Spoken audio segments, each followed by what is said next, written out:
Hi everyone, मैं हूं शिवम द्विवेदी। मेरे प्यारे बच्चों, 2025 और 24 के बोर्ड पेपर में कुछ ऐसे प्रश्न आए जिनका इलाज बच्चे ना कर पाए। तो आज हमारी आवश्यकता पड़ गई है, आज सबका इलाज होगा और बहुत कायदे से होगा। बस आपसे एक छोटी रिक्वेस्ट है कि जिस समय पर प्रश्नों का इलाज हो रहा हो उस समय पर हमारे सारे प्यारे बच्चे अपने हाथ में एक कलम और साथ ही साथ में एक कॉपी लेकर के बैठेंगे, क्योंकि इलाज होते टाइम पर जो जो पॉइंट हम आपको बताएं उनको बहुत अच्छी तरीके से नोट करना है। क्यों सर, नोट क्यों करना है? नोट हमको इसलिए करना है क्योंकि अगर हम इनको अभी नोट नहीं करेंगे तो हमको बाद में पछताना पड़ेगा। फिर यही प्रश्न जब बोर्ड पेपर में आएंगे तो फिर आपको प्रॉब्लम हो जाएगी। तो ऐसे केस में हम पहले से क्यों ना एक ऐसी तैयारी करें जिससे हमें बोर्ड पेपर में आने वाले प्रश्न बार बार ना पढ़ने पड़े।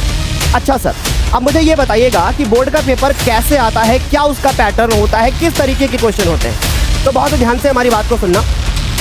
एक साथ सारे पेपर करा पाना पॉसिबल नहीं था, यानी हमने वो क्वेश्चन चुने जो बार बार आते थे, यानी इसमें भी हमने छटनी कर दी है। ठीक है, समझ में आ रही बात?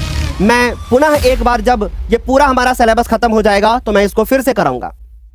बीच बीच से रखें ताकि आपको अभी से हैबिट होती रहे कि अगर बोर्ड पेपर में क्वेश्चन बीच बीच से आएंगे तो क्या हम उनको कर पाएंगे, क्योंकि हर चीज की तैयारी बहुत बेहतर तरीके से करनी है। तो भैया शुरू करें आज की प्यारी सी क्लास। सबसे पहले ये समझते हैं कि भैया कैसे क्वेश्चन है हमारी आज की इस क्लास में और सर क्या कराओगे। देखो, पेपर में आने वाला हर प्रश्न चाहे ऑब्जेक्टिव हो चाहे सब्जेक्टिव हो, हर तरीके का है। चलो, तो मैं आपको ये सारे जो पेपर हैं इनका एक पेपर पैटर्न पहले आपको बता देता हूं, बहुत अच्छे से समझना। पेपर में जो एक एक अंक के प्रश्न आते हैं, एक एक अंक के, मैं ये भी आज बता दूंगा कि मैं कितने कराऊंगा। एक एक अंक के जो प्रश्न आते हैं और जो दो दो अंक के प्रश्न आते हैं, इन दोनों से मिला करके बच्चा पास तो हो जाएगा पर वो टॉपर ना बन पाएगा। तो जो एक एक अंक के होते हैं वो होते हैं हमारे पास 20 क्वेश्चन। मैं पेपर का पैटर्न बता रहा हूं जो आपके बोर्ड पेपर में आता है। दो दो अंक के जो प्रश्न होते हैं वो आपको करने हैं 6, यानी 6 क्वेश्चन। पर मैं तो ज्यादा कराऊंगा भाई, क्योंकि हम तो सातों सेट के क्वेश्चन छाट कर लाए हैं। फिर उसके बाद जो 4-4 अंक के प्रश्न होते हैं उनकी जो बच्चों संख्या होती है बोर्ड पेपर में वो होती है कितनी, 5, यानी कि 5 क्वेश्चन होते हैं। और जो 6-6 अंक के होते हैं उनकी संख्या कितनी होती है? सर होती तो 6 है, करने 3 होते हैं, यानी कि 3 क्वेश्चन हमारे पेपर में हमको करने होते हैं। ठीक है सर। सर एक एक अंक के कितने प्रश्न आते हैं? सर 20 अंक हमको यहां से मिलेगा। सर हमको 12 अंक यहां से मिलेगा। सर हमको 5 को 20 अंक यहां से मिलेगा। और सर हमको यहां से क्षेत्र का 18 अंक यहां से मिलेगा। 20 40 हो गया। 40 में से हम लोग 18 जोड़ेंगे, 58 में 12 जोड़ देंगे, हमारा 70 नंबर का पेपर में हो जाएगा। और 30 नंबर हमको विद्यालय से मिल जाएंगे। ठीक, अब देखो बहुत अच्छे से समझना, इन 70 नंबर में से भी हमें 23 नंबर चाहिए होते हैं सिर्फ पास होने के लिए। लेकिन हमारा सपना टॉपर बनने का है, हमारा सपना ये 70 के 70 पाने का है और 30 तो स्कूल से मिलेंगे आपको। ठीक है, सो एक बार फटाफट से यहाँ पर जितने भी हमारे छात्र छात्राएं आ गए हैं वो एक बार बता दें क्या हमारी आवाज आ रही है और क्या हमारे प्यारे बच्चे हमको सुन पा रहे हैं। चलो स्टार्ट करें आज का प्यारा सा लेक्चर। शुरू करते हैं आज की प्यारी सी क्लास के पहले क्वेश्चन के साथ। हमारे पास क्या लिखा है जरा ध्यान से देखो। कह रहे हैं कि HCF 35 और 49 का अगर हम लेते हैं तो हमारे पास कितना आता है? अगर 35 और 49 का HCF लेते हैं तो बच्चों कितना आता है? तो आता है हमारे पास 7। अब हमसे कह रहे हैं कि भैया एलसीएम 35 और 49 का बता दो। अब एक बच्चा क्या करता है कि 35 और 49 का एलसीएम अलग से निकाल के आंसर बता देता है और बिल्कुल सही हो जाएगा। लेकिन जब ये क्वेश्चन 2 नंबर में आएगा तो हम कैसे करेंगे? और ये सवाल हमारा 2025 का है और 2025 के किसी सेट में ये 2 का पूछा गया, किसी का 1। चलो भाई देखो कैसे करोगे। हम ऐसे लिखेंगे कि चूंकि हम एक फॉर्मूला जानते हैं क्या, कि पहली संख्या, मेरी बच्चों ध्यान से सुनना, फिर मैं एमसीक्यू के लिए ट्रिक बताऊंगा, कि पहली संख्या गुणे दूसरी संख्या, क्योंकि बच्चों नोट भी करना है साथ ही साथ में, 2 नंबर में आएगा तो फिर दिक्कत होगी, है ना। तो पहली संख्या गुणे दूसरी संख्या बराबर में HCF गुणे एलसीएम। बहुत सारे बच्चों को पता नहीं है कि क्लास आज 6 बजे है, इसलिए इसको शेयर कर दो। ठीक है, चलो देखो पहली संख्या कितनी हमारे पास है? पहली संख्या हमारे पास 35 है, दूसरी संख्या हमारे पास 49 है। फिर HCF के बारे में बात करें तो हमको दे रखा गया है 7, यानी कि मासा इसका 7 है, इसका मतलब है HCF 7 है इन दोनों संख्याओं का। और एलसीएम कितना है वही हमको ज्ञात करना है, उसको मैं x मान लेता हूं। ठीक, अगर मैं 7 को नीचे लाऊंगा तो 35 गुणे में 49 हो जाएगा और 7 बच्चों नीचे आएगा और यहां से हमारे पास x होगा। 7 एकम 7 होगा, 7 पचे 35 होगा, यानी कि 5 गुणे कितना हो जाएगा, 49 हो जाएगा। चलो अब मैं आपसे एक सवाल पूछता हूं, अगर 50 को 5 से गुणा करोगे तो कितना आएगा, 250 ना। 5 उसमें कम कर दो क्योंकि आपने 50 से गुणा किया है ना, तो ये तो 49 है। इसका मतलब 1 को 5 से गुणा करोगे 5, 250 में से आप 5 घटा दो यानी 245 आएगा। इसका मतलब ये हुआ कि सर x का आंसर आया 245। कितने बच्चों ने सर दिया है? बहुत अच्छा, सारे बच्चों ने करेक्ट आंसर दिया है, वेरी गुड, बहुत अच्छा। 245 बहुत सारे बच्चों ने दिया है, बहुत अच्छी बात है। अच्छा, अब एक छोटी रिक्वेस्ट है आप लोगों से कि कृपया करके आप सारे बच्चे जो इस क्लास में मौजूद हैं, वो सारे बच्चे जो है अपने हाथ में कॉपी पेन लेकर के जरूर बैठेंगे, ठीक। और जब आपका आंसर निकल आए तो एक बार ईमानदारी से दिल पे हाथ रख के टाइप कर देना, बस एक बार, ठीक। मैं आपका ज्यादा समय नहीं लूंगा, एक बार टाइप करना। टाइप इसलिए करना क्योंकि जब आप टाइप करोगे ना तो उससे आपको यह लगेगा कि मैंने सर को अपना आंसर बता दिया, आप देखते हैं सही होता है कि नहीं, है ना। और अगर सही हो जाए तो अपने लगा लेना टिक कि भैया मेरा एक सवाल सही हो गया, और फिर लास्ट में मुझे बताना, ठीक। चलो आगे देखो बच्चों, अगला सवाल क्या है। यह सवाल भी हमारा 2025 का है। तुम ऐसे समझो शुरुआत के सारे सवाल 2025 के पेपर के हैं और ये सारे पेपर ये रहे हमारे पास जो आपकी स्क्रीन के सामने है, ठीक। देखो जरा क्या कह रहे हैं, कह रहे हैं हमसे कि इसके आप शून्य ज्ञात करके दिखा दो। पेपर में कैसे लिखोगे आप, पेपर में लिखने का तरीका देखो। पेपर में आप लिखोगे कि शून्यकों के लिए, पेपर में आप लिखोगे कि शून्यकों के लिए, आप शून्यकों के लिए लिखोगे कि x², फिर लिखोगे 7x, फिर लिखोगे +12 इज इक्वल टू 0, ऐसे लिखोगे। 12 के ऐसे खंड के जोड़ने पे 7 आ जाए तो हम लोग लिखेंगे x² प्लस में x लिखेंगे। 4 तिया 12 होता है तो 4 और 3 7 होता है ना बच्चों। फिर उसके बाद हमने 12 के ऐसे खंड किए कि जोड़ने पे 7 आ जाए। यहां से आया हमारे पास x², फिर हो गया हमारे पास 4x, फिर हो गया हमारे पास 3x और प्लस में कितना हो गया 12 बराबर 0। इन दोनों में कॉमन क्या है, इन दोनों में कॉमन है हमारे पास x, तो हम लोगों ने x कॉमन लिया। इन दोनों में क्या कॉमन है 3, अंदर क्या बचेगा 3 चौको 12, इस तरीके से हो गया। यानी इधर हो गया हमारे पास x+4 और इधर हो गया हमारे पास x+3। लिखने का तरीका ध्यान से देखिए क्योंकि अगर आपका बेटा लिखने का तरीका गलत होगा तो आपके नंबर कट जाएंगे। यहां पर या लिखते हैं तथा और नहीं लिखते हैं, इस बात का भी ध्यान रखना।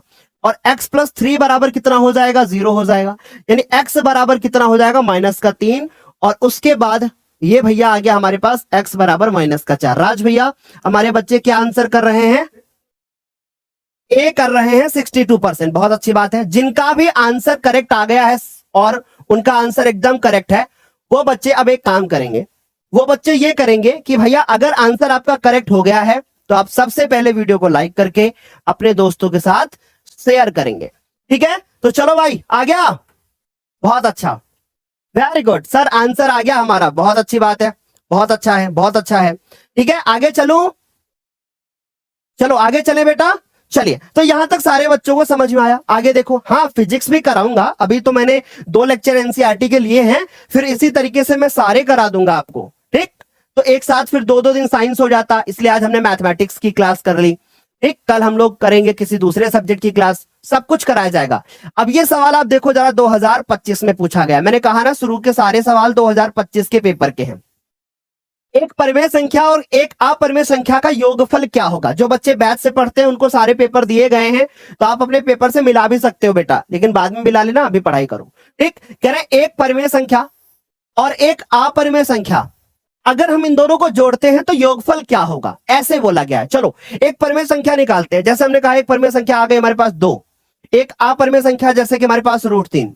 तो अगर हम ध्यान से देखें कि अगर हम लोग जोड़े चाहे हम घटा दें, अगर हम एक परिमेय संख्या में चाहे हम कोई संख्या घटा दें, जोड़ दें या घटा दें, हमेशा जो इसका मान हो जाता है वो कैसा हो जाता है, अपरिमेय हो जाता है। जैसे एक गंदे दोस्त के पास में जब एक अच्छा बच्चा पहुंच जाता है तो अच्छा बच्चा भी गंदे के लक्षण जो है क्या करने लगता है, अपने अंदर लेने लगता है।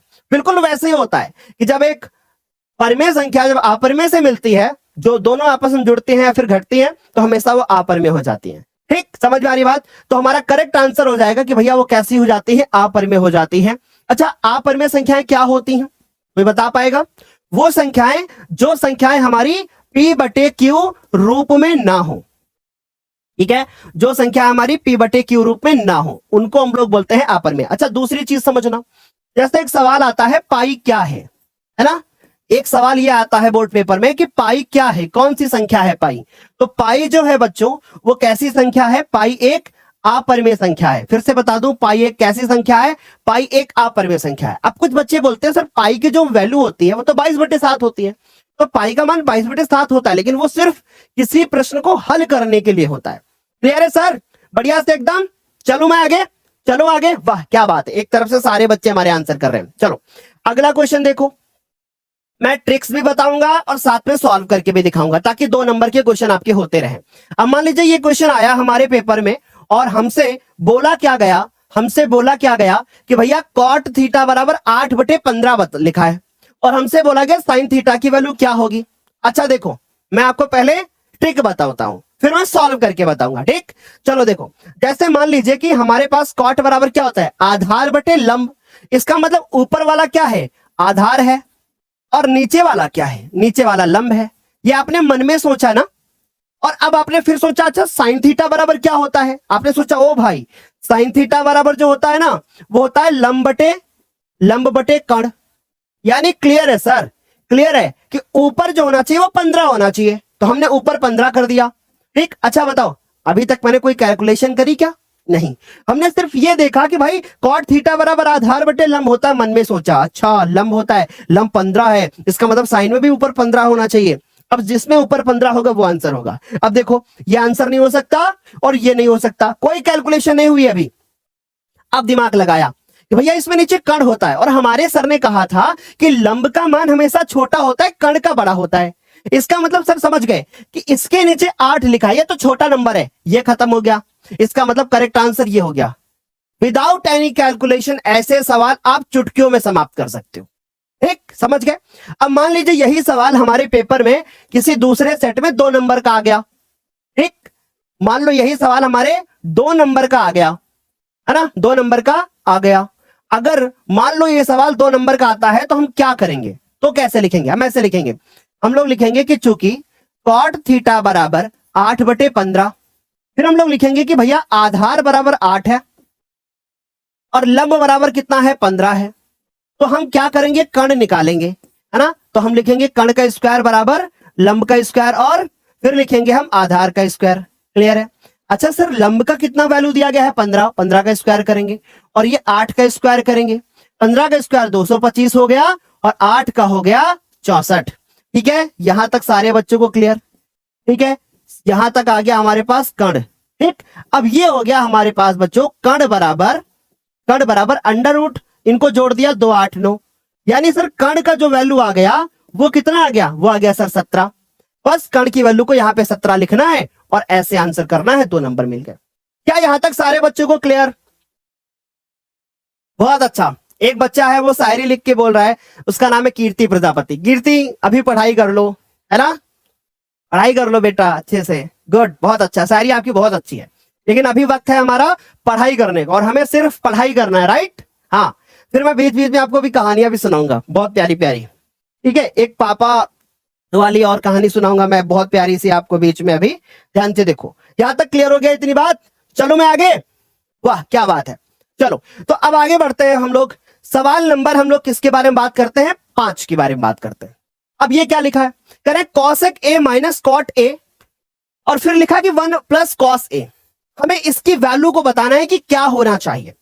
चलो तो अब हम लोग एक सवाल पूछते हैं आपसे, ठीक, इसका जवाब पूछते हैं, तो इसको बिना सॉल्व किए नहीं बता सकते।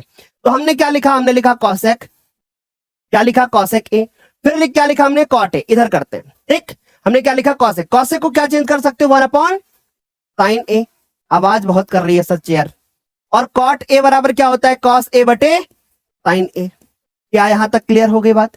फिर देखो क्या है, फिर लिखा है कि 1 प्लस कॉस, तो 1 प्लस कॉस को 1 प्लस कॉस रहने देते हैं, ठीक। अच्छा सोचो इसका एलसीएम क्या आएगा, साइन आएगा ना। चलो भाई हमने क्या लिख दिया, इसका एलसीएम साइन ए कर दिया, ठीक है, इसका एलसीएम हमने क्या कर दिया, इसका एलसीएम हमने साइन ए कर दिया। फिर उसके बाद देखो क्या है, अब आया 1 माइनस कॉस ए, ठीक, फिर यहां से आया 1 प्लस कॉस ए। जब हमारी क्लास चला करे तो फोन साइलेंट कर दिया करे सर, अब ये आ गया हमारे पास 1 माइनस कॉस है, 1 प्लस कॉस है, तो हम क्या करेंगे 1 स्क्वायर माइनस कॉस ए, इसका भी स्क्वायर कर देंगे, है ना। कौन सा फॉर्मूला लगाया, एक बार ए माइनस बी, एक बार ए प्लस बी, क्या होता है ए स्क्वायर माइनस बी स्क्वायर। कौन सा फॉर्मूला लगा, यहां कौन सा फॉर्मूला लगा, ए स्क्वायर माइनस बी स्क्वायर वाला फॉर्मूला लगा, जो कि एक बार माइनस में एक बार प्लस में होता है। नीचे क्या लिखा है, नीचे लिखा है हमारे पास साइन ए। अच्छा बताओ 1 माइनस कॉस स्क्वायर ए, अगर हम आपसे फॉर्मूला पूछे 1 माइनस कॉस स्क्वायर ए या थीटा, जो भी आप लिखना चाहो, क्या होता है साइन स्क्वायर थीटा, ये तो होता है।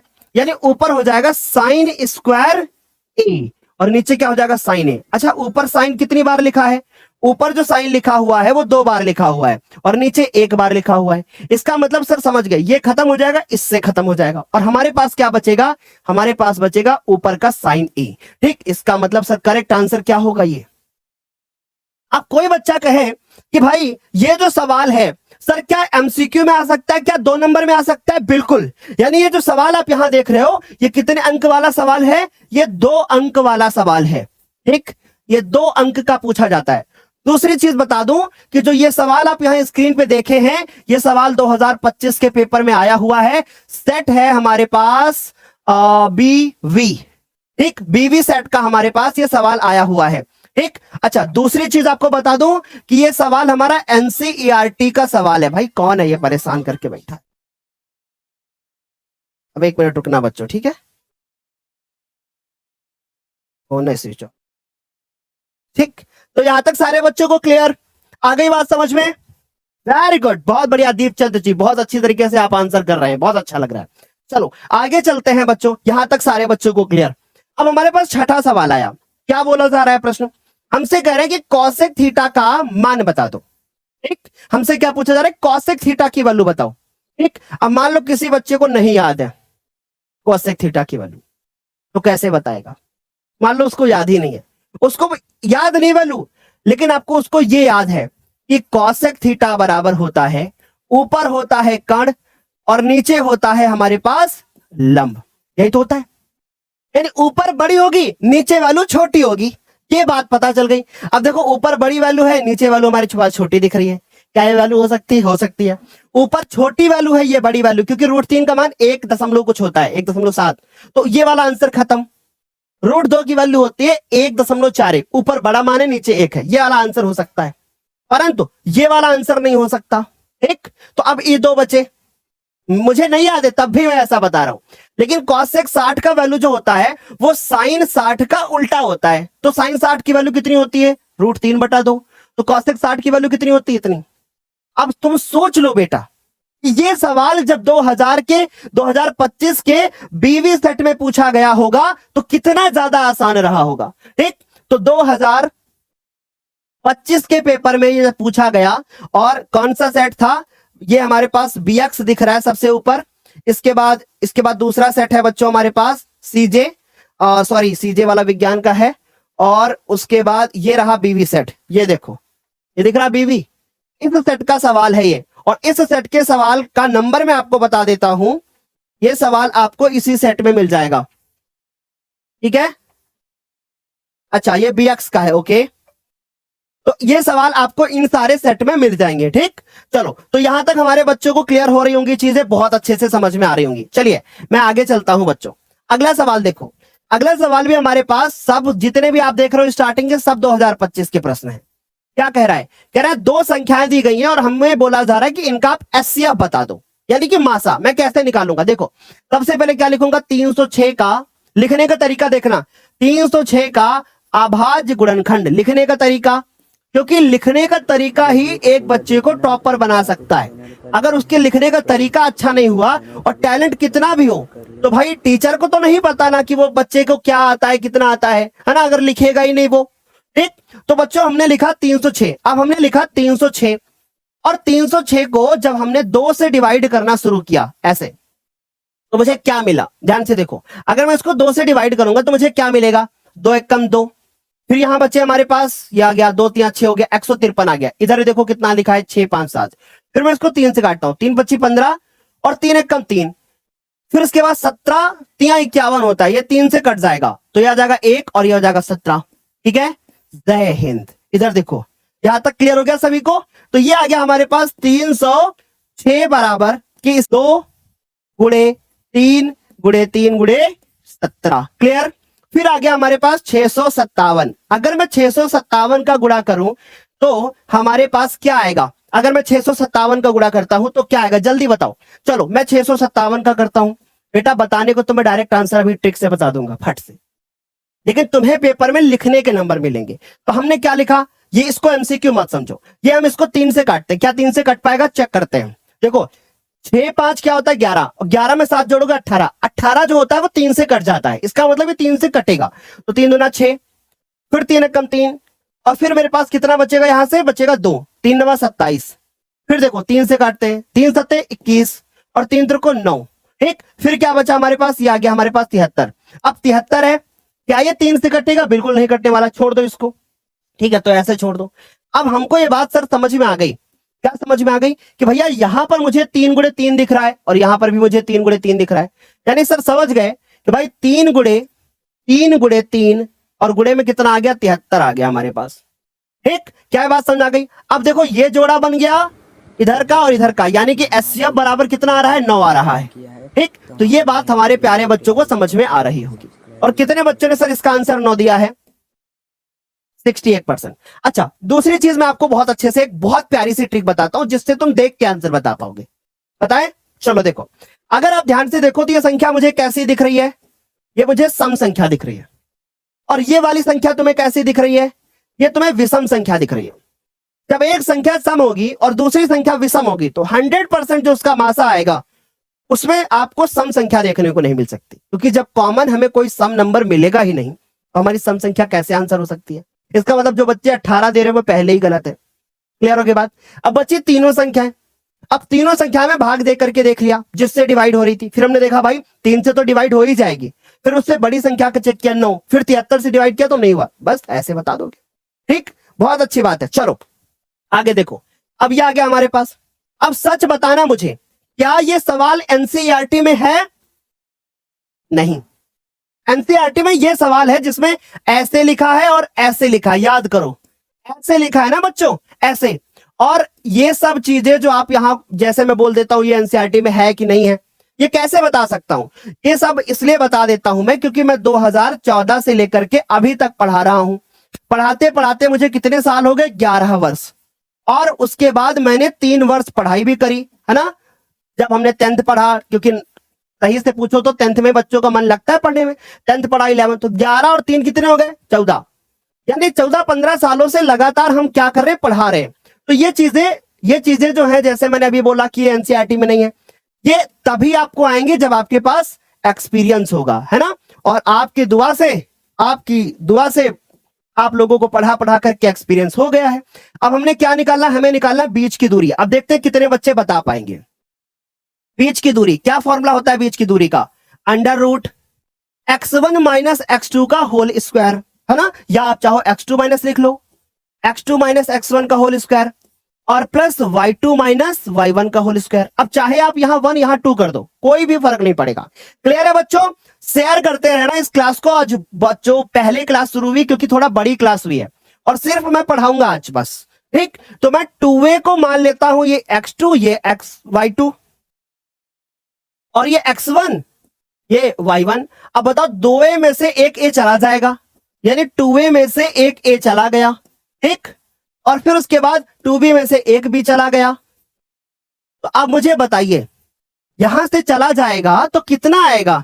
एक a स्क्वायर बचेगा केवल, और यहां से बचेगा b स्क्वायर। बस अब इतना सवाल छोटा सा, एक सेट में ये सवाल एमसीक्यू पूछा और दूसरे सेट में यही सवाल 1 नंबर पे पूछ लिया। आ रही मेरी बात समझ में? तो इस तरीके से आपको बड़ी आसानी से समझ में आ गया होगा कि भाई इसका आंसर क्या होगा। अब बच्चा अगर ऐसे लिख करके आएगा तो पूरे नंबर मिलेंगे? नहीं। अब इमेजिन करो ये 2 नंबर का सवाल होता और मेरे सामने ये कॉपी आती, और ये गलती हर बच्चा करता है। अगर ये कॉपी मेरे सामने आती और मैं इसको चेक करता तो फिर मैं इसको ऐसे चेक करता और फिर उसके बाद मैं यहां पर बच्चे को इतना नंबर देता, मैं आधा नंबर फिर काट लेता। क्यों काट लेता? क्योंकि बच्चे ने अभी क्या नहीं लिखा है? बच्चे ने अभी पीछे मात्रक नहीं लिखा है। तो ये लिखना भी जरूरी है। तो हमारा आंसर जो आ रहा है वो ऑप्शन नंबर ए। कितने बच्चों ने दिया है ऑप्शन नंबर ए? वाह, क्या बात है, 59। बहुत अच्छी बात है भाई। ऐसे अगर तुम लोग मेहनत करते रहोगे ना, तो भाई एक चीज याद रखना कि अगर इसी प्रकार से मेहनत करते रहे, वो दिन जरूर आएगा जब साइलेंट किलर हमारा बच्चा सबके दिल को छेद कर जाएगा। आ रही बात समझ में? तो चलो भाई आगे चलते हैं अगले सवाल की तरफ। और ये सवाल जो स्क्रीन पे दिखाई दे रहा है, ये सवाल 2023 के पेपर में आया था, 2025 के पेपर में आया था, और साथ ही साथ में ये सवाल एनसीईआरटी भी आया था। यानी एनसीईआरटी में भी ये सवाल दिया गया है। एक त्रिभुज है एबीसी और दूसरा त्रिभुज है डीईएफ। चलो कुछ नहीं करना, बहुत आसान होते हैं सवाल, बहुत आसान। एक त्रिभुज बनाया, इसमें एबीसी लिखा। दूसरा त्रिभुज बनाया जिसमें हमने डीईएफ लिखा। हमने इसको लिखा एबीसी और हमने इधर लिखा इसको क्या, डीईएफ। ये बात सारे बच्चों को समझ में आ गई? यहां तक क्लियर हो गया? फिर उसके बाद यहां तक सारे बच्चों को क्लियर? अब ए बी सी और डीईएफ, तो ए बी सी और डीईएफ हो गया क्लियर। अब कोण बी कह रहा है कोण ई की क्या है, बराबर है। अब कोण बी कहां है? ये देखो कोण बी है और ये कोण क्या है, ई है। क्लियर है? अब बताओ ये दोनों कोण बराबर है, बस आंसर पता चल गया। क्या पता चल गया? कि ए बी भुजा जो होगी, यानी जो ए बी भुजा होगी और ये वाली जो भुजा होगी, यानी ए बी और ये, क्यों? क्योंकि ये इसके समरूप, ये सॉरी ये इसके संगत, ये इसके संगत, ये इसके संगत, प्रश्न में बोल रहा है। और ये वाली भुजा जो होगी वो इसके संगत होगी, यानी ए बी बटे क्या होगा, डीई होगा, और बीसी बटे क्या होगा, ईएफ होगा। अब चलो ढूंढो कि कहां पर मिल रहा है, ए बी बटे डीई और ये एडी बोल दिए हैं। क्या ऐसा पॉसिबल हो सकता है? नहीं हो सकता। ए बी बटे डीई और बीसी बटे ईएफ ये मिल गया, इधर हमको नहीं दिया गया। इधर देखो एसी भी हो गया ये, तो ऐसा तो नहीं पॉसिबल है ना? क्या ऐसा पॉसिबल हो सकता है क्या? एडी कैसे मैच कर जाएगा उसमें, खुद ही सोच के देखो। फिर क्या है, ए बी बटे डीई और बीसी बटे एफडी, ऐसा भी पॉसिबल नहीं है। ये लो भैया खत्म क्वेश्चन। क्या ये ऐसे कराया गया आपको? यस और नो में बोलो। आज मैं आपको इस सेशन के माध्यम से ये प्रूफ करके दिखाना चाहता हूं कि जिस तरीके से आपने पढ़ाई की है, चाहे यूट्यूब पे पढ़ाओ चाहे बैच के अंदर पढ़ाओ, आपको एक भी ऐसा प्रश्न नहीं मिलेगा जो भी आपको कॉन्सेप्ट डिस्कस ना किया गया हो।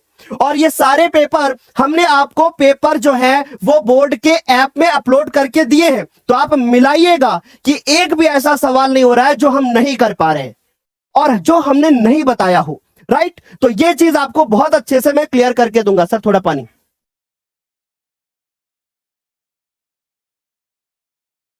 चलो अगला सवाल हमारे नजरों के सामने है, उसके बाद एक बेहतरीन सी शायरी के साथ सेशन को आगे बढ़ाएंगे। चलिए बच्चों, तो एक बार बताइएगा और हमारी क्लास में एंजॉय कीजिएगा। कभी ये मत सोचिएगा कि सर पढ़ाने आए हैं, बस ये सोचिएगा कि आज बहुत बेहतरीन सी एक जो है प्रदर्शनी लगी हुई है जिसमें बहुत सारे प्रश्न होंगे और एक डॉक्टर बुला करके हम उसका इलाज करवाएंगे। देखो तो क्या करें, कॉसेक स्क्वायर थीटा बटे में क्या लिखा है, सेक स्क्वायर थीटा, और हमसे पूछा जा रहा है ये क्या होगा। एनसीईआरटी का सवाल है, एनसीईआरटी का। और एनसीईआरटी में यही सवाल कैसे लिखा हुआ है मैं बताता हूं। लिखा है कि 1 प्लस tan स्क्वायर थीटा और नीचे बटे में लिखा है, याद करो, नीचे बटे में लिखा है 1 प्लस कॉट स्क्वायर थीटा। और बच्चों यही सवाल है, उसमें भी यही बनता है, बस सेक ऊपर होता है और कॉसेक नीचे होता है। दिस इज कॉल्ड एक्सपीरियंस, याद करो। ठीक, तो बच्चों ये सवाल हमारा प्यारे बच्चों का पूछा गया 2025 में पूछा गया और ये सवाल फिर से रिपीट होगा, मैं आपको वादा करता हूं। देखो क्या लिखा है, कॉसेक स्क्वायर थीटा। कॉसेक को तुम क्या लिख सकते हो, कॉसेक को लिख सकते हो 1 अपॉन साइन स्क्वायर थीटा, लिख सकते हो मेरे मुन्ना। फिर नीचे देखो ये सेक स्क्वायर थीटा को 1 अपॉन कॉस स्क्वायर थीटा। अरे भाई नवरात्रि आने वाली है मैम, अरे आशुतोष सर नवरात्रि आने वाली है और नवरात्रि में जैसे हमारे मतलब जब नवरात्रि स्टार्ट होती है तो हमारे मोहल्ले में भंडारा शुरू हो जाता है। एक महानुभाव है, वो बहुत अच्छे काम कर रहे हैं, उनका भंडारा। सर भंडारा स्टार्ट हो गया? नहीं खुल पा रहा है सर, क्यों सर? ज्यादा लोग नहीं है क्या? शनिवार है सर, आज लोग ऑफिस गए होंगे सर। चलो यहां पर देखो, तो एक आ गया 1 बटे साइन स्क्वायर थीटा और 1 बटे कॉस स्क्वायर थीटा। तो 1 बटे साइन स्क्वायर थीटा हो गया, कॉस स्क्वायर थीटा बटे 1 हो गया। इसका इससे गुणा कर दिया, इसका इससे। कॉस बटे साइन क्या होता है, कॉस बटे साइन होता है कॉट स्क्वायर थीटा। ठीक, तो सर करेक्ट आंसर हो जाएगा डी। कितने बच्चों ने डी दिया है सर? ये सवाल 2 नंबर का पेपर में आता है, 2 नंबर का पेपर में आएगा, नोट करके रख लो, इसलिए एक एक सवाल बहुत अच्छे से करना। आगे चले, अगला सवाल देखो, ये सवाल हमारी नजरों के सामने है। क्या कह रहे हैं? रैखिक समीकरण युग्म x प्लस 14 और x माइनस वाई बराबर 2, हमसे बोला जा रहा है कि इसका हल ज्ञात करके दिखाइए। जल्दी जल्दी से बताइए बच्चों, जल्दी जल्दी से बताइए, जल्दी जल्दी से। क्या होगा देखो, कैसे लिखोगे? हम लिखेंगे x प्लस वाई बराबर कितना? 14 और x माइनस वाई बराबर कितना? 2। यानी कि जोड़ने पे 14 आ रहा है और घटाने पे 2 आ रहा है। हम ऐसे आंसर बता सकते हैं। क्या इनको जोड़ने पे 14 आ रहा है? बिल्कुल आ रहा है, क्योंकि 20 में -6 जोड़ोगे 14 हो सकता है। पर क्या घटाने पे इनको 2 आ रहा है? नहीं, इसका आंसर ये नहीं हो सकता। क्या जोड़ने पे 14 आ रहा है? हाँ आ रहा है, यही आंसर करेक्ट होगा, क्योंकि घटाने पर 2 आ रहा है। ये नहीं होगा, जोड़ने पे 14 आ रहा है पर घटाने पर नहीं आ रहा, ऐसे बता दोगे। और ये सवाल 2025 का है, ठीक है, ये सवाल 2025 का है। क्लियर हो गई बात? तो इस तरीके से अगर हम इसको सॉल्व भी करना चाहें तो ये खत्म। x कितना होगा? 2x, जोड़ दिया कितना हो गया? 16, यानी x बराबर कितना हो गया? 16 बटे बच्चों 2, x बराबर कितना हो गया? 8, यानी x की वैल्यू कितनी हो गई? 8। अब ये जो x का मान है, x बराबर 8, इसको हम समीकरण नंबर 1 में रख देंगे, यानी पहले समीकरण में रख देंगे। ये पहला समीकरण है और ये दूसरा समीकरण है, ठीक। तो अब पहला समीकरण हमारे पास क्या है? देखो जरा ध्यान से, पहला समीकरण हमारे पास x प्लस वाई बराबर कितना? 14। x की वैल्यू कितनी है? 8, y की वैल्यू हमें पता नहीं, बराबर में हो गया 14। तो y बराबर हो गया 14 में से 8 घटा दोगे, y की वैल्यू कितनी हो जाएगी? 6। यहां तक मुझे नहीं लगता कि हमारे किसी बच्चे को कोई तकलीफ होगी। सर बताएं, क्या हमारे बच्चे करेक्ट आंसर बी कर रहे हैं? 84%। वाह क्या बात है, बहुत अच्छी बात है। आगे देखो, अब बच्चों आगे बढ़ने से पहले मैं आपको एक छोटी सी बात बोलना चाहता हूं कि अगर ये वीडियो आपको अच्छा लग रहा हो तो पहला काम आप करोगे कि आप इस वीडियो को लाइक करोगे, और दूसरा काम ये करोगे, अब चैट सेक्शन में एक बार सारे बच्चे कलम छोड़ दो। जैसे जागरण नहीं होता तो बोलते हैं माता जी के जयकारे लगने जा रहे हैं, वैसे मैं आपसे बोलना चाहता हूं कि एक बार सारे बच्चे कलम छोड़ दो, छोड़ दो अपनी कलम, मत देखो किताब, उठाओ अपना फोन और कर दो एक कमेंट शिवम सर के नाम। जल्दी से प्यारे बच्चे, जल्दी से एक कमेंट हमारे नाम होनी चाहिए और एक चीज लिखी होनी चाहिए, कॉन्सेप्ट मतलब ज्ञानोदय। एक बार फटाफट से लिखना चाहिए, कॉन्सेप्ट मतलब ज्ञानोदय, या फिर ज्ञानोदय पे कॉन्सेप्ट ही कॉन्सेप्ट। फटाफट से सारे बच्चे लिखिएगा, एक बार लिखिएगा फायर इमोजी के साथ सेशन को लाइक करके। मैं ये देखना चाहता हूं कि कितने बच्चे आज के सेशन में आग से भरे हुए हैं। जो बच्चा आग से भरा हुआ है वो बोर्ड पेपर में इतिहास लिखेगा, और जो बच्चा यहां पे मक्कारी करेगा फिर वो बच्चा आगे क्या करेगा वो पता नहीं। समझ में आ रही बात? इसलिए मेहनत करो। एक बार सारे बच्चे फायर इमोजी के साथ, एक बार जयकारे के साथ इस सेशन को आगे बढ़ाएंगे। एक बार जल्दी से जयकारा लगाइएगा। वाह क्या बात है, बहुत बढ़िया, बहुत अच्छा। एक बार सारे बच्चे लिखेंगे, सारे बच्चे फायर इमोजी के साथ, कॉन्सेप्ट ही कॉन्सेप्ट। वाह यस, ये है ज्ञानोदय की पावर। आगे चले, बहुत बढ़िया। चैट रेट बढ़ करके हो चुका है, बहुत बढ़िया जी। चलिए भाई फटाफट से चलो एक बार बस अब आगे बढ़ जाते हैं। क्या लिखा हुआ है? लिखा है कि द्विघात समीकरण के x square plus 2 root 6 x plus 3 is equal to 0, आप इसके मूल समान है, तो बताइए के की वैल्यू क्या होगी। मेरे प्यारे बच्चों, हमने आपको बता रखा है कि अगर किसी भी द्विघात समीकरण के मूल यानी कि उसके हल कैसे हो जाए, समान हो जाए। अगर मूल समान हो, यदि मूल समान हो तो हमारा जो विविधकर होता है, लिखने का तरीका देखो, क्योंकि बेटा एक बात याद रखना, चाहे क्रीम आप 50 रुपए वाली लगा करके जाओ, चाहे आप 50 करोड़ की लगा करके जाओ, एग्जामिनर को यह बात नहीं पता होगी कि आपने कैसे पढ़ाई करी है। उसको सिर्फ ऐसे पता चलेगा कि जब आप लिखोगे। तो ये वैल्यू किसकी है? बी की। और बी की वैल्यू जो मैं स्क्रीन पे देख रहा हूं वो लिखिए 2 रूट 6, स्क्वायर कर दोगे, 4 करोगे। ए की वैल्यू मुझे के दिख रही है और सी की वैल्यू मुझे 3 दिख रही है। अब बताओ 2 का स्क्वायर क्या होता है? 4, और रूट 6 का स्क्वायर क्या हो जाएगा? 6। फिर देखो 4 तिया कितना हो जाएगा? 12 के, और जो विविधकर का मान होगा वो कितना आएगा? 0 आएगा। क्यों? क्योंकि अगर मूल समान है तो डी की वैल्यू कितनी होती है? 0 होती है। ठीक, अब 6 चौको कितना हो गया? 24, और ये 12 के को इस तरफ ले आओ। ठीक, अब ये 12 को नीचे ले जाओगे तो 24/12 पाओगे। ठीक, इसका मतलब ये हुआ 12 एकम 12, 12 दूना 24, और हमारे प्यारे बच्चे क्या आंसर सी कर रहे हैं सर? के बराबर 2, यानी के की वैल्यू अगर 2 हो जाएगी तो इसका व्युत्कर निकालने पर 0 आएगा। 2 नंबर का सवाल फिर से हुआ हमारे प्यारे बच्चों का कंप्लीट। आ गई बात समझ में? 2 नंबर का सवाल हमारे प्यारे बच्चों का फिर से हो गया कंप्लीट। वाह क्या बात है, वेरी गुड।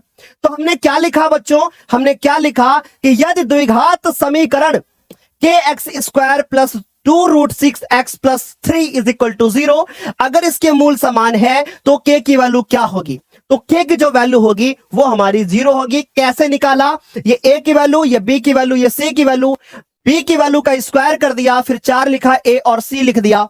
हमने 2 का स्क्वायर 4 लिखा, √6 का स्क्वायर 6 कर दिया, 6 चौको 24 हो गया, 12 की को इस तरफ लाए, 12 नीचे ले गए। 12 के बाद अब बढ़ते हैं सवाल नंबर 13, और मुझे इस बात का पूरा यकीन है, इस बात का पूरा यकीन है कि 10 मिनट के बाद आप इस क्लास के अंदर बच्चों की संख्या देखना, 7 बजेगा, ज्ञानोदय का डंका बजेगा।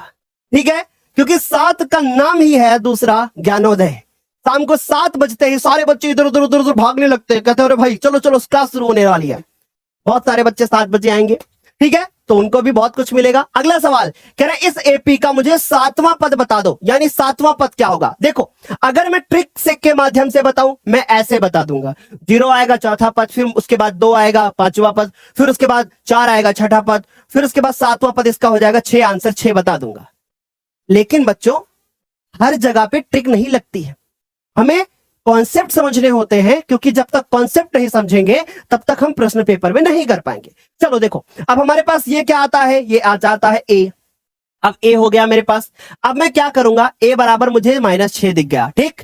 फिर उसके बाद डी बराबर क्या दिख गया मेरे को? इसमें से घटा दो, यानी -4 में से -6 घटा दो, तो मेरे पास आएगा -4 प्लस का 6, आंसर कितना मिलेगा? 2।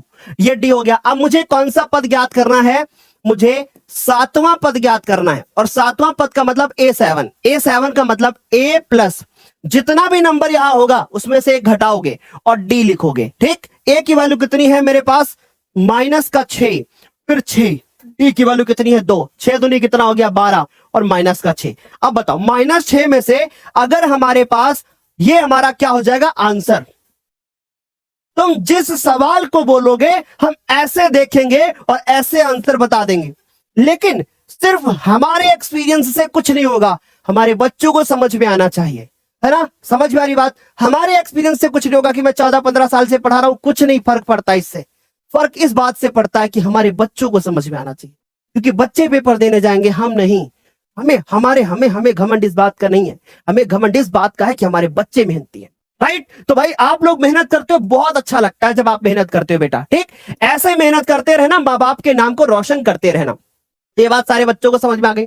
ये सवाल 2025 का है, ठीक, ये सवाल 2025 का है। चलो अगला सवाल देखो, प्रश्न संख्या, ये प्रश्न संख्या कितना है? ये हमारे पास 14, और ये सवाल मैंने पिछले साल बहुत बार कराया। मैंने कहा आएगा 26 में, आएगा 25 में, आएगा 25 में, और 25 में आया। ये सवाल 25 का है। देखो क्या लिखा है, 156 के अभाज्य गुणनखंड। तो आपको घबराना नहीं है, फटाफट से आंसर करना है। 156 लिखेंगे हम, इसके बाद ये चेयर बदल दो अदर सर, चेयर बदल दो सर, ये बहुत दिक्कत कर रही है हमको, ठीक है। चलो तो अब क्या है भाई? 156। अब हम 156 लिखेंगे, हम इसको 2 से काटेंगे, 2 सत्ते 14, 2 अट्ठे 16 हो गया, ठीक। उसके बाद फिर क्या होगा? 2 से काटेंगे, कितना आएगा? 2 तिया 6, 2 9 18, 3 एकम 3, 3 त्रिको 9, 13, 13 से कटेगा, यानी 2 कितनी बार? 2 बार, 3 कितनी बार? 1 बार, और 13 कितनी बार? 1 बार, यानी 2 की घात 2, 3 गुणे 13, 2 की घात 2, ये खत्म, 2 की घात 2, ये बचा, फिर ये 13 वाला हमारा आंसर हो गया। यानी ऑप्शन नंबर कौन सा? बी। कितने बच्चों ने सर बी दिया है? वाह क्या बात है, बहुत अच्छा लग रहा है, बहुत अच्छा लग रहा है, बहुत। चलो आगे चलते हैं अगले सवाल की तरफ। अब सुनो, एक छोटा सवाल हाथ जोड़ करके आपसे बोल रहा हूं, यह सवाल किताब में नहीं है, लेकिन यह सवाल 2025 के पेपर में आया, किताब में नहीं दिया, किसी किताब में नहीं दिया, लेकिन 25 में आया। और आज ही मैं ये बात आपको 5:30 बजे समझा रहा था, है ना, जब मैं आपके ऊपर क्लास ले रहा था तो यही समझा रहा था ना आपको कि भाई ये ऐसे सवाल भी आएंगे पेपर में जो 1 नंबर के होंगे, जो किसी किताब में नहीं होंगे, बस उनमें थोड़ा कैलकुलेशन करोगे आंसर आएगा। ठीक, तो ये वही सवाल है। तो भाई देखो, ये 2000 जब 25 में आया होगा तो बच्चे देख के पहले घबराए होंगे, लेकिन जो बच्चे मेहनती हो कहेंगे सर बहुत आसान सवाल है, बहुत आसान। देखो क्या करें, ये हमको दे रखा है, हमसे x अनुपात y पूछा। अनुपात का मतलब क्या होता है? देखो x अनुपात y, x अनुपात y का मतलब, x अनुपात y का मतलब हमें क्या पूछ रहा है? x अनुपात y का मतलब हमसे क्या पूछ रहा है कि x और y के अलग अलग मान ज्ञात करिए, और ज्ञात करने के बाद आप उसके बाद फिर उसको बटे में करके निकालिए। यही तो बोल रहा है। चलो देखो, यानी इसको हम ऐसे भी तो लिख सकते हैं। क्या मैं ये वैल्यू नहीं निकाल सकता? क्या बताओ, ये वैल्यू नहीं निकाल सकता? बस ये निकालो। कैसे निकलेगी? बस इसको रैखिक समीकरण में बदलो, और बदल करके x वाले एक तरफ y वाले एक तरफ, और x बटे y निकल आएगा। चुटकियों का खेल है। देखो कैसे करोगे, इसको 3 से गुणा, इसको 7 से गुणा। चलो इसको 7 से गुणा करते हैं, तो 7 लिखा और ब्रैकेट में 3x माइनस 5y। देखना बच्चों कितना आसान सवाल है। फिर देखो इसको 3 से गुणा कर दो, 3 और ये 3x प्लस का 5y हो गया। क्लियर हो गया बच्चों? यहाँ कुछ बच्चे कहेंगे सर इसको काटो, ऐसा नहीं कर सकते मुन्ना, है ना। देखो अब इसको इससे गुणा करेंगे, क्या आएगा बताओ? 21x, और 7 बचे कितना हो गया?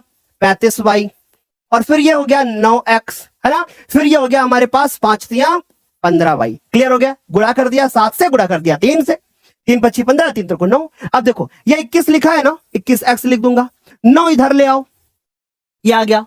फिर भैया मेरे पास ये 15 लिखा है, मैं इस 35 को उस तरफ ले जाऊंगा, है ना। 15 उधर प्लस का लिखा हुआ है, ध्यान से देखते रहना, ठीक। मैं इसको 35 को उस तरफ ले जाऊंगा, तो ये प्लस का हो जाएगा कि नहीं बताओ? हो जाएगा। इधर कितना आ जाएगा? 50y, और इधर 21 में से 9 चले जाएंगे। आप बताओ 21 में से 10 जाएंगे, 11 बचेगा। अगर 9 जाएगा तो कितना बचेगा? 12 बचेगा। यानी यहां से हमारे पास कितना हो जाएगा? 12y हो जाएगा, है ना। 21 में से अगर हमारे पास 9 चले जाएंगे तो कितना हो जाएगा? हमारे पास 12 हो जाएगा। यहां तक तो मुझे नहीं लगता किसी बच्चे को कोई दिक्कत होगा। यानी y बराबर जो होगा, y बराबर हमारे पास क्या आया? ओहो 1 मिनट, ये आ गया हमारे पास 12x। अब मैं इस y को नीचे ले आता हूं, x हो गया, ये क्या हो गया? y। इधर 50 है, 12 को नीचे ले जाता हूं, ठीक। 2 से काटो, 2 छाक 12, और इसको काट दिया, हमारे पास कितना आ गया? 25। ठीक सर, क्या 25 बटे 6 ऑप्शन नंबर हमारा 42? कोई बात नहीं, अगर आपसे ये सवाल गलत हुआ है ना तो आपको घबराने की जरूरत नहीं है बेटा। आज के बाद गलत ना हो, बस इस बात को ध्यान में रखो, ठीक। अब एक लंबी सी सांस लो अगर गलत हो गया है, और अपने दिल से बोलो गलती इंसान से एक बार होती है, और मैं इस गलती को दोबारा नहीं करूंगी, मैं इस गलती को दोबारा नहीं करूंगा। बस ये बोलो, ठीक है। आ रही मेरी बात समझ में? सभी को क्लियर हो गया? चलो यहां तक तो सारे बच्चों को समझ आया। अभी मैं आपको एक बहुत प्यारी सी चीज बताता हूं। अभी मैं 2-3 दिन पहले एक जगह पर गया हुआ था, एक गांव गया हुआ था। तो वहां पे एक बच्चा था और वो अपने पापा से लड़ रहा था। तो रोड पे बहुत जमावड़ा टाइप का लगा हुआ था, तो हम आगे नहीं बढ़ पा रहे थे। तो क्या हुआ कि मैंने गाड़ी रोकी और मैंने पूछा कि क्या प्रॉब्लम है, मतलब आगे क्यों नहीं जाने दे रहे? तो बोले कि ये लड़का जो है और अपने पापा से लड़ रहा है, और उसके बाद वो हाथ में बहुत सारी चीजें पकड़े हुए भी था, डंडा वगैरह।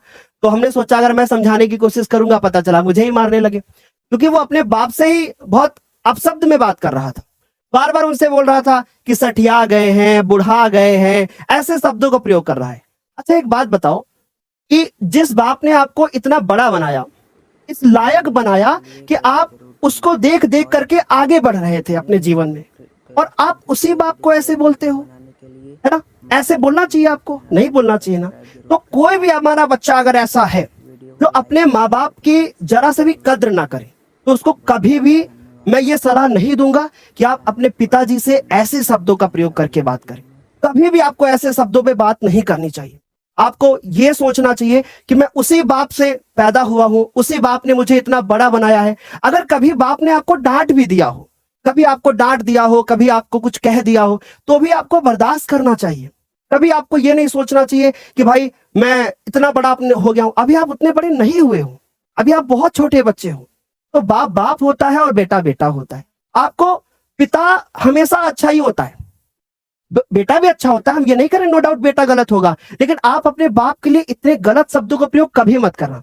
मैं हाथ जोड़ करके एक रिक्वेस्ट करता हूं सारे हमारे प्यारे बच्चों से कि कभी भी अपने माता की, अपने पिता की कभी भी ऐसे जो है कोई भी किसी प्रकार से बात नहीं करेगा। ओके, आगे बात समझ में। चलो एक बार सारे बच्चे ये फायर इमोजी के साथ मुझे बताएंगे कि क्या मैं सही कह रहा हूं ना, कि मैं अपने सारे बच्चों से एक बार बोलूंगा कि अब आज के बाद अपने पापा की, अपने मम्मी की सबसे ज्यादा इज्जत करना, क्योंकि उन्होंने आपको ही बड़ा किया है, आपको ही इस लायक बनाया है कि आप खड़े होकर के किसी के सामने 4 शब्दों में सही तरीके से बोल पा रहे हो।